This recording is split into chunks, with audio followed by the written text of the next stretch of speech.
시간 함께 기도하겠습니다. 하나님 아버지 감사합니다. 하나님의 성령을 우리 가운데 부어주시고 성령의 충만함으로 모든 삶의 무게들을 이길 수 있도록 도와주시고 역사하여 주옵소서. 무거운 짐진 자 다 주님 앞에 내려놓게 하시고 주님이 주시는 아버지 하나님 그 짐을 가볍게 드는 모든 것들을 얻을 수 있도록 인도하옵소서.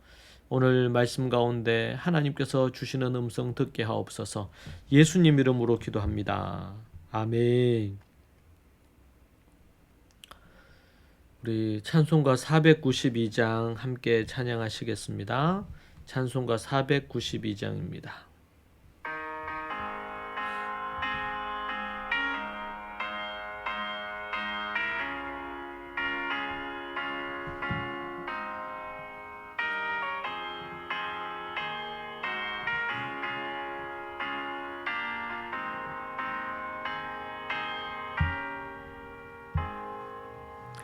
잠시 세상에 내가 살면서 항상 찬송 부르다가 날이 저물어 오라 하시면 영광 중에 나아가리. 열린 천국문 내가 들어가 세상 짐을 내려놓고 빛난 멸류관 받아 쓰고서 주와 함께 길이 살리. 골짜기 더듬으면서 나의 갈 길 다 간 후에 주의 품 안에 내가 안기어 영원토록 살리로다.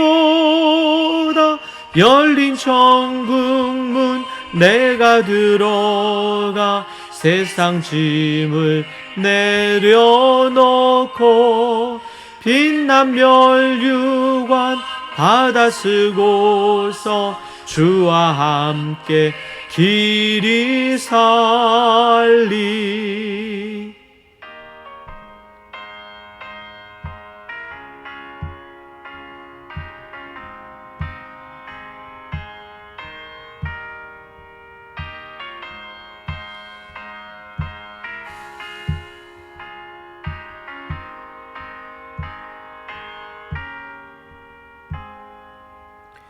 나의 가는 길 멀고 험하며 산은 높고 골은 깊어 나의 몸 쉴 곳 없어도 복된 날이 밝아오리.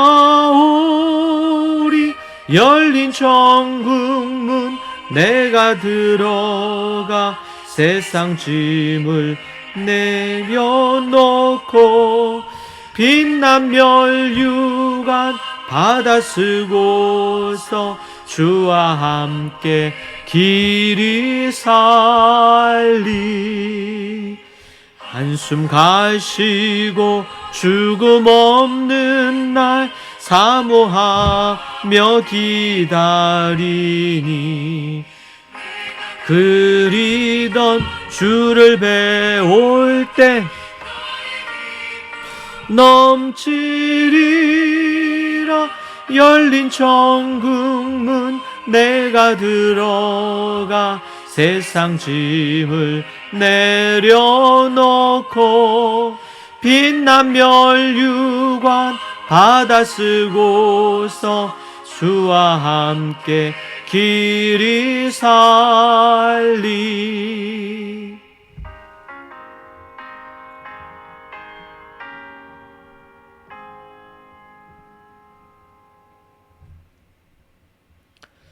이 시간 함께 하나님의 말씀 보겠습니다. 고린도전서 14장 1절에서 5절 말씀입니다. 고린도전서 14장 1절에서 5절 말씀.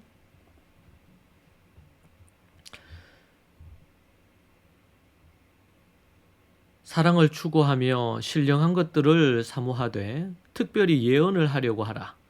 방언을 말하는 자는 사람에게 하지 아니하고 하나님께 하나니 이는 알아듣는 자가 없고 영으로 비밀을 말합니다. 그러나 예언한 자는 사람에게 말하여 덕을 세우며 권면하며 위로하는 것이요 방언을 말하는 자는 자기의 덕을 세우고 예언하는 자는 교회의 덕을 세우나니 나는 너희가 다 방언 말하기를 원하나 특별히 예언하기를 원하노라. 만일 방언을 말하는 자가 통역하여 교회의 덕을 세우지 아니하면 예언하는 자만 못하니라. 아멘. 바울 본격적으로 방언을 다루다라는 부분으로 우리 오늘 말씀 보겠습니다. 고린도전서 14장 1절에서 40절의 긴 내용을 살피기 전에 내용을 간단히 요약을 해본다면 다음과 같습니다. 1절에 나오는 것처럼 사랑을 추구하십시오. 예언과 방언 은사는 유익하나 교회 전체에 덕을 끼치도록 하십시오. 방언을 하려 할 때에 통역자와 함께 하십시오. 예언도 질서 있게 해야 합니다. 그렇게 정리를 해볼 수가 있겠습니다. 지금 고린도 교회의 교인들은 방언을 최고의 은사로 생각을 하고 모두가 방언의 은사를 사모하며 추구하도록 부추기고 있습니다. 보통 사람들은 알아듣지 못하는 신령한 언어이기에 사람들의 호기심을 자극하는 건 당연합니다. 방언의 은사를 받은 사람들이 자기가 받은 은사를 자랑하며 때와 장소를 가리지 않고 무분별하게 방언을 했습니다. 당시 고린도 교회는 분파, 음행, 법정 소송, 독신 생활, 우상 제물, 주의 만찬, 성령의 은사 등으로 몸살을 앓고 있었습니다. 그 중에서 교회를 혼란케 하는 가장 심각한 문제 중 하나는 방언에 관한 것이었습니다. 은사 중 방언을 가장 으뜸으로 여김으로 교회는 소란스러웠던 것이죠. 방언의 은사를 받은 자들은 그것을 뽐내며 무분별하게 교회에서 방언을 해댔습니다. 그 결과 방언의 은사가 교회의 유익이 아닌 성도 간의 시기와 분란과 소외와 무질서를 초래하게 되었습니다. 이에 바울은 14장에서 방언의 은사를 본격적으로 다루면서 방언의 은사의 문제를 밝히고 있습니다. 아무리 좋은 은사라도 어떻게 사용하느냐에 따라서 개인뿐 아니라 교회에 재앙을 초래할 수 있습니다. 교회를 세우라고 주신 하나님의 은사가 고린도 교회를 무너뜨리는 도구가 된 것입니다. 유대인들은 하나님께서 주시는 율법을 잘못 사용해서 선민사상 갖고 율법주의에 파묻혀서 외식주의자로 파멸을 불러왔습니다. 우리는 더 늦기 전에 은사를 주신 하나님의 뜻을 받들어 실행을 해야 합니다. 가정과 학교와 교회를 주의 뜻대로 우리에게 주신 하나님의 은사를 사용해서 세워야 될 줄로 믿습니다. 무너진 이 땅을 다시 회복할 수 있습니다. 하나님 앞에서 우리는 그분이 주신 대로 주신 목적을 따라 해야 될 줄로 믿습니다. 하나님이 주신 그 좋은 것들을, 선물을 몸된 교회를 파괴하고 다른 사람을 무너뜨리고 시험 들게 하는 도구가 되지 않기를 원합니다. 하나님 앞에 우리가 늘 깨어서 교회를 생각하며 나아가야 됩니다. 특별히 은사를 사모하지만 예언을 더욱더 은사를 사모하되 예언을 하기를 소망하라고 성경은 말하고 있습니다. 이 시대의 교회는 냉소적인 분위기가 없지 않아 있습니다. 그리고 성도들조차 교회를 일반적인 어떤 모임이나 사교, 클럽 정도로 여기기도 합니다. 근데 바울은 교회를 세우는 일에 진심이었습니다. 교회에 충성된 일꾼으로 교회를 위해서라면 목숨도 아끼지 않았습니다. 그가 예언의 은사를 높이 평가한 이유는 교회의 덕이 되기 때문입니다. 예언은 교회의 덕을 세우고 성도에게 권면과 위로를 줄 뿐 아니라 경고하고 바로잡아 줍니다. 또한 방언과 달리 예언은 알아들을 수 있는 말로 하기에 교회에 큰 유익을 끼쳤습니다. 예언이란 미래에 일어날 일을 선포하는 것이기도 하지만 포괄적으로 하나님의 뜻을 전하는 가르침과 권면을 일컫는 말입니다. 성령의 영감으로 주어지는 일체의 가르침 또는 지혜로운 판단을 예언이라고 한다고 김세훈 박사는 말하고 있습니다. 예언은 교회의 덕을 세우는 은사인 것입니다. 바울은 방언하는 그리스도인을 깎아내려서는 안 되며 방언하는 자는 방언하지 않는 자를 얕보아서도 안 된다고 말하고 있습니다.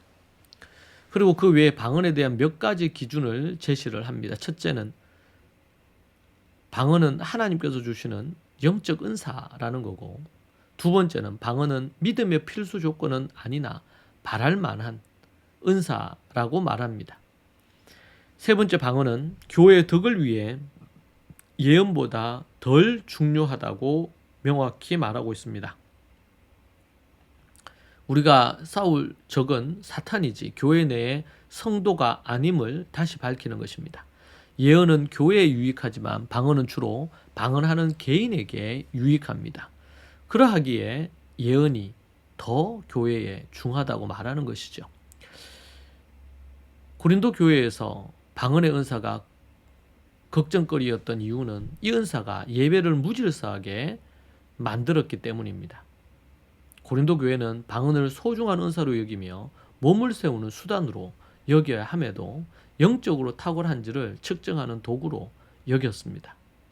영적 은사는 교회 모든 성도를 돕고 전체 유익을 주어야 하는 것입니다. 그래서 바울은 방언하기를 원하지만 특별히 예언하기를 원한다고 강조하고 또 강조했던 것입니다.